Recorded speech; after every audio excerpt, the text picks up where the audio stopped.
Hello, everyone. Welcome back to my channel. As you know, last time I discussed the principle of decision in the book that I'm currently covering, which is Think and Grow Rich by Napoleon Hill.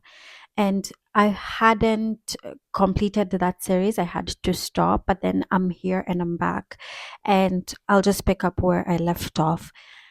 And excuse me, where I had left off. Sorry, let me just put this down so that I can continue.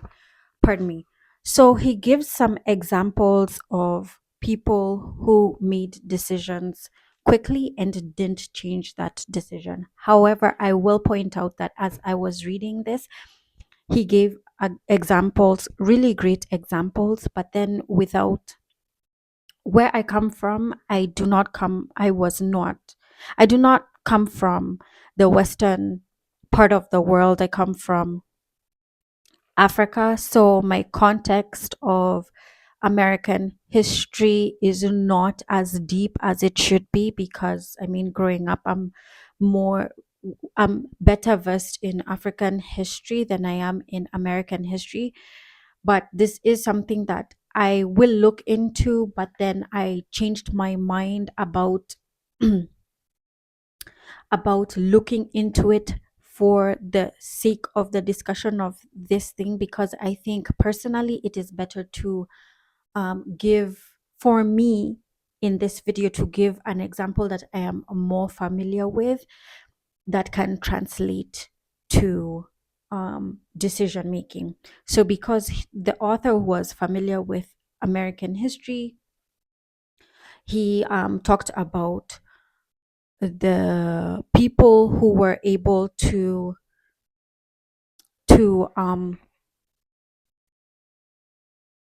sorry, I'm drawing a blank.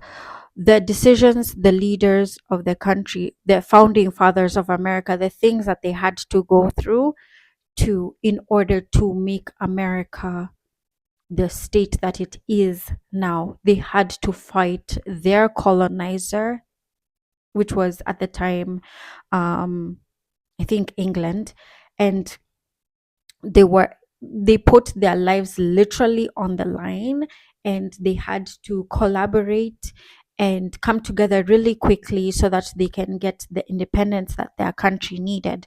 And a lot of these founding fathers, and he let me just flip back to the page on which he talked about so that I don't get their names wrong.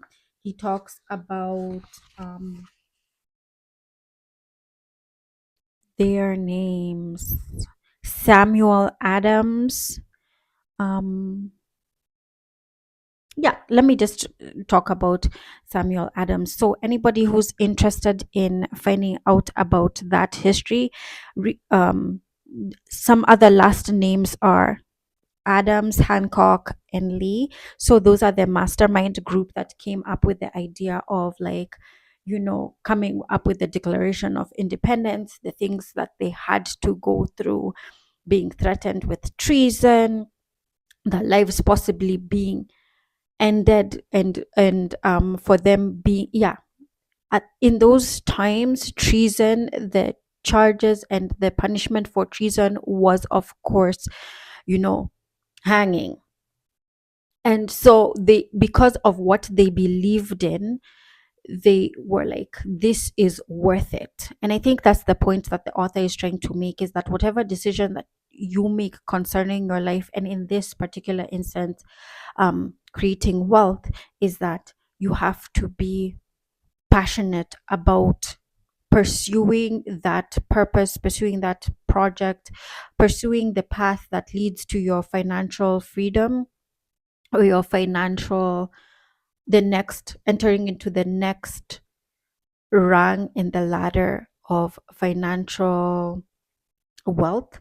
Is that you have to believe in yourself, you have to believe in your product, and you have to be passionate about getting to where you want at all costs. And this is not something that you do like just recklessly. Of course, you have to think about, like, you weigh the benefits and the disadvantages of whatever it is that you're pursuing.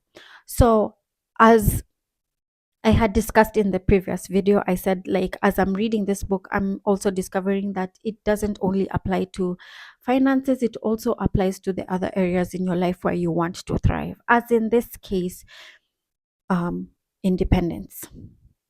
So I loved that read. And as I said, because I am not well conversed with that, I urge you to read on that for yourselves. And I will say that I loved how Napoleon Hill was able to explain history to people, and how he writes about it in his book. It's not like, if you're a history buff, you love it. If you aren't really history, you'll just appreciate the general knowledge that you've gotten. And for me, that was something that I think that I appreciated about him talking about. So how I applied it to my life is, I thought about, like, since I am African, I growing up, you were taught about the struggle for independence, the scramble for Africa, and how all these people from the Western world, the Western um, countries, especially in the European world, how they flocked into Africa and everything that they did to Africa, and how Africans were finally, they'd had enough of however their land and their people were being mistreated by their colonizers, and how they fought for independence. And one leader who really stuck out to me was Thomas Sankara. And for those people who are not really, who weren't born, who are not baby boomers, or are from different parts of Africa and are not really familiar with this history, Thomas Sankara was um, the first, I want to say, not really the first, but then he was, to me personally, when I think about it, he was a revolutionary leader, and he was from Burkina Faso. Yeah, Burkina Faso, sorry, excuse me. And one thing that I will say is that in learning about him, I learned that before him, Burkina Faso wasn't even called Burkina Faso. It was just referred to as Upper Volta. And Thomas Sankara was just like, we're not going to have our country named after, you know, and I should say Burkina Faso was colonized by the French. And if you're following what is going on now, there is now a current leader, Ibrahim Traore, who's doing, in my opinion, a wonderful thing for his country. But anyways, we're not talking about him. We're talking about Thomas Sankara. But then I will say why I mentioned him is because many people liken Ibrahim Traore, captain, to Thomas Sankara. Um, and Thomas Sankara, he fought so hard, and he was a Pan Africanist. And a Pan Africanist basically is someone who believes in Africa, not just their own country, but they are interested in Africa getting its dues, being fully independent, being fully free, and being united, and having great relationships with other countries, and embracing itself as like just a class of its own, really. It thinks about fostering relationships between different nations, accepting themselves as Africans, while and also engaging in trade with each other, engaging in business, communication, transport, just bettering Africa basically. So Thomas Sankara was known, he was an exceptional person in that he fought so hard not only for Burkina Faso, but then he also encouraged other African leaders of the time to come together and to learn how to be independent. And of course, as you know, unfortunately, he only ruled for 4 years, and he was actually a very young leader. He was in his 30s when he came, when he sat as let me just quickly look this up. Thomas Sankara. So I'll do a quick wiki read, and it says Thomas Isidore Noel Sankara was a Burkinabe military officer, Marxist, and Pan Africanist revolutionary who, following his takeover in a coup, served as the first president of Burkina Faso from 1983 until his assassination in 1987. He also served as fifth prime minister of Upper Volta from January to May 1983. So when I was reading up on him, or like when I was watching a documentary on him, he seemed to be such a like a man with great character, because even when he served as prime minister of Upper Volta, I remember he was put there.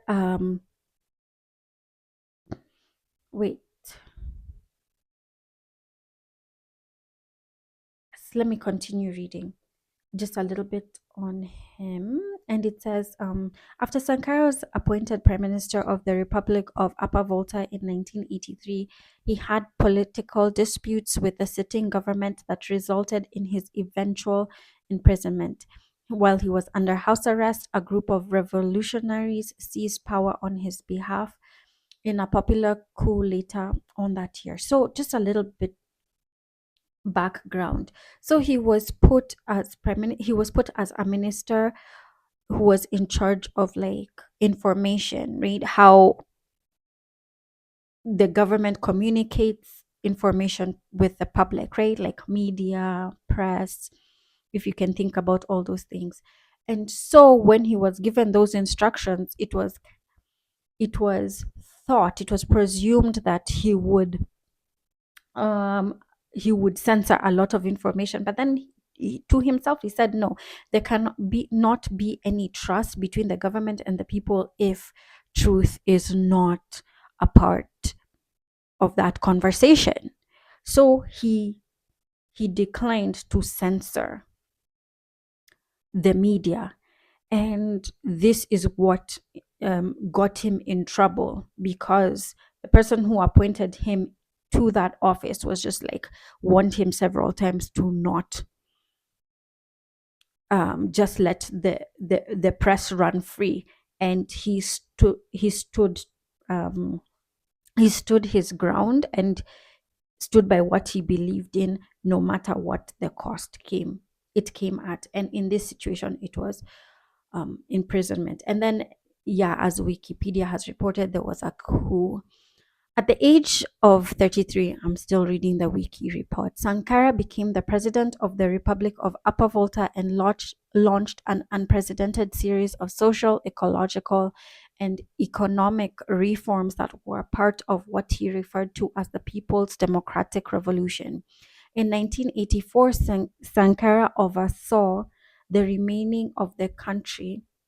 Sorry, in 1984, Sankara oversaw the renaming of the country as Burkina Faso, which means land of the upright people, and personally wrote its national anthem.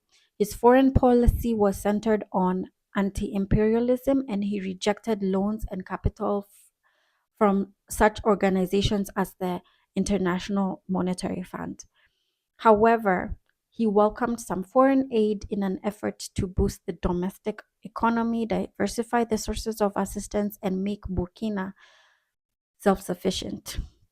His domestic policies included famine prevention, agrarian expansion, land reform, and spending rural poll taxes, as well as nationwide literacy campaign and vaccination program to reduce meningitis, yellow fever, and measles.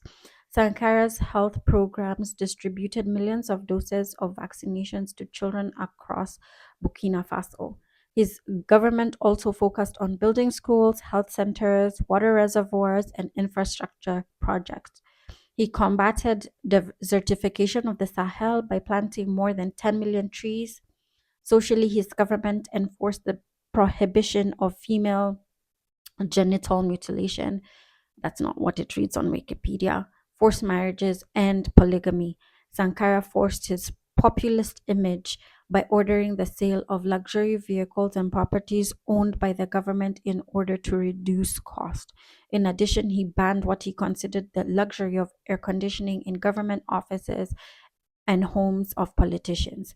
He established Cuban inspired committees for the defense of the revolution to serve as a new foundation of society and promote popular mobilization. His popular revolutionary tribunals prosecuted public officials charged with graft political crimes and corruptions, considering such elements of the state counter revolutionaries. Amnesty International Amnesty International criticized his government for alleged human rights violations such as arbitrary detentions and of political opponents. Okay, so one thing that I will say is that um that when I was watching that documentary, and let me actually do just a quick mention of where I watched that documentary from so that the those who are interested in watching him can go over and do so, because it was there's so many, but then I can't remember the exact one that I watched. Hmm.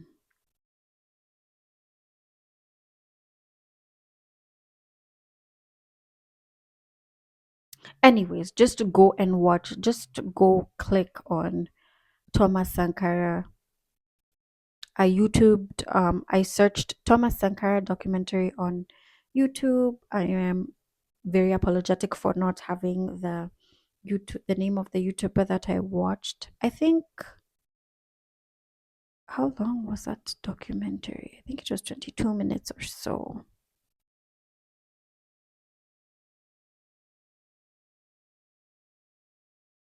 I think I watched, it was called Faces of Africa. The title of the documentary is Faces of Africa, Sankara's Ghost. So actually, yes, by CGTN Africa. So again, the name of the documentary was Faces of Africa, Sankara's Ghost by CGTN Africa. Okay, so something that struck me also in that documentary is that they talked about how, like, for him to enforce these policies, and also as I've read through this Wikipedia, is that he ordered everyone in government to like lower their cost of living or lower the expenses. He forced them to sell all their cars that they had, and that money went towards funding these things that went towards his country and serving his people. So much to the point where they used to drive a certain car. I've forgotten what was the name of the car that they were driving, but then they weren't driving like these expensive cars. They were just told, okay, you're going to start driving the cars that are produced in from our country. And he himself was known to ride bicycles like frequently, and he lived like the people lived, very modestly. And in fact, even after he was assassinated and he passed, they said there was no will that left large amounts of money. He still had a mortgage left over to pay. He had his bike and just a decent dwelling place. And as I was listening and watching that, I was so surprised. I was so shocked. Because if you look at, I'm not going to go into too much detail about African leaders, because it's not just something that is a problem that we see with African leaders. It's also a problem that we see with leaders all over the world. Just the excesses of wealth that they indulge in, and that um they feel that they are entitled to. And we can see it also not only with political leaders, but also social leaders, how they embezzle money or how they misappropriate funds. Across the board, it's a problem, greed and corruption. However, this guy was a standalone African leader, in my opinion, my personal opinion. And he did, it's so unfortunate that he had to pass away. So, not that he had to pass away, but that he was assassinated, because not only was his assassination sad for the people, sad for his family, but then it was also like, personal. He was betrayed by his own comrade, like his own right hand man almost. And according to Wikipedia and that documentary that I was watching, according to sources that are well that are verified, it says on October 15, 1987, Sankara was assassinated by troops led by Blaise Compaoré, who assumed leadership of the country shortly thereafter. Compaoré retained power until the 2014 Burkina Faso uprising. In 2021, he was formally charged with by a military tribunal with the murder of Sankara and found guilty. So currently they're waiting for that guy to stand trial.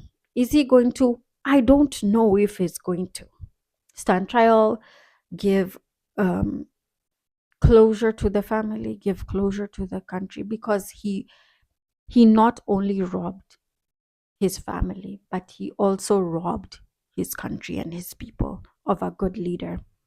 So for me, that was the comparison that I could have made about decision making. How he didn't dilly dally, and in his 4 years of service to his country as president, he moved quickly, so quickly. And I can see that with that is why I'm hopeful of the person who is currently doing great things for their country. And what one thing that I will say, I don't know so much about these different political classes, like socialists, blah blah blah, all those things. I don't care about them. What I care about is integrity and what you are doing for your country. So I'll end this video here, and that is a wrap on decision making. I encourage everybody and anybody who is listening to this to just grab a copy of Think and Grow Rich by Napoleon Hill. I know it will change your life. I think it is a must read for anybody who hasn't in 2026.